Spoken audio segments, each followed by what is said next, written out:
Genèse chapitre 3, à partir des versets 10. Il est répondu, j'ai entendu ta voix dans les jardins et j'ai eu peur. Ils ont entendu la voix de Dieu, ils se sont cachés. Pourquoi ils se sont cachés? Ils ont peur des jugements de Dieu, parce que leur conscience les a accusés. Pourquoi la personne, elle attend la voix de Dieu, elle a peur? La peur vient quand la personne a commis un péché. Les péchés engendrent la peur. La personne n'a pas d'assurance. C'est le but du diable de nous enlever cette assurance que Dieu ne t'écoute pas, que Dieu t'exauce pas, que Dieu ne t'aime pas. Dieu ne veut pas de toi parce que tu as commis un péché pour vous accuser dans votre conscience. Et quand la conscience est accusée, vous n'allez pas avoir la paix. Quand la conscience vous accuse, vous usez. Vous usez selon l'apparence. La personne qui est libre dans sa conscience, elle ne use pas selon l'apparence. Elle use selon la justice. Parce qu'elle est libre, elle n'a rien à rapprocher. Combien de fois nous usons quand la personne a commis un péché? Dieu ne veut pas de moi. C'est que je sais, mais je paye. Le salut n'est plus pour moi. Le plan de Dieu ne va plus réaliser dans ma vie. Il va se réaliser, mais il va tarder à cause de tes péchés. Tant que tu n'as pas abandonné Dieu, Dieu va te donner encore la deuxième opportunité ou la troisième. Dieu, c'est un Dieu de miséricordieux. L'Éternel a dit, qui t'a pris que tu es nu? Est-ce que tu as mangé de l'arbre dont je t'avais défendu manger? Comme si le Seigneur dit, qui t'a accusé pour que tu te caches de moi? C'est tes actes qui te font accuser. Et tu me uses.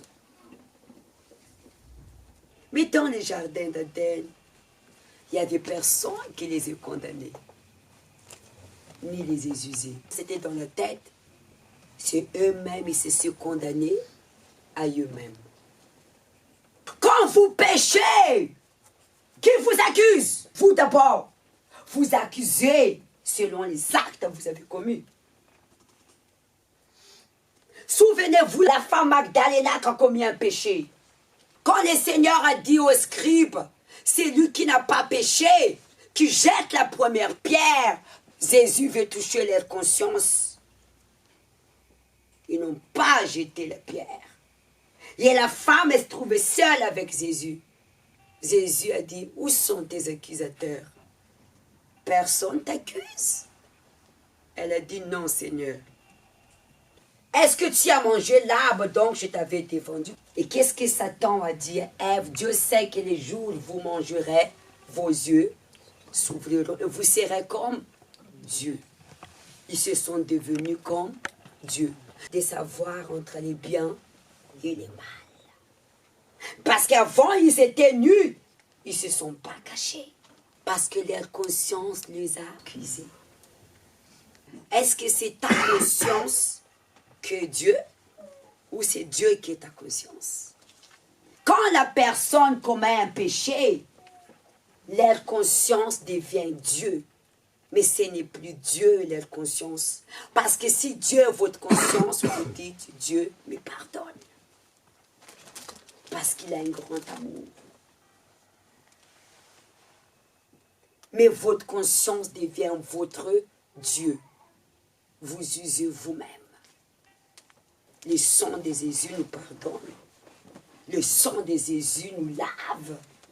L'homme a répondu, la femme que tu as mis auprès de moi m'a donné de l'arbre et j'ai mangé. L'Éternel dit à la femme, pourquoi as-tu fait cela? La femme a répondu, le serpent me séduit et j'ai mangé. L'un est accusé, l'autre, il n'assume pas. Si vous voulez que Dieu vous pardonne, Il y a des personnes qui ne reçoivent pas le pardon de Dieu. Pourquoi? Parce qu'ils n'assument pas leurs actes. Le fait d'assumer, c'est un acte du pardon. Parce que tu reconnais. L'Éternel dit à la femme, pourquoi as-tu fait cela? La femme a répondu, le serpent m'a séduit et j'ai mangé. Le serpent a pris les fruits, il a mis dans ta bouche. C'est ça. Si le serpent séduit Ève, c'est qu'Ève a séduit le serpent. Le serpent séduit Ève à cause de son désir.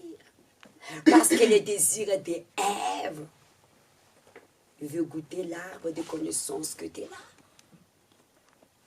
On dit, il n'y a pas de feu sans fumée.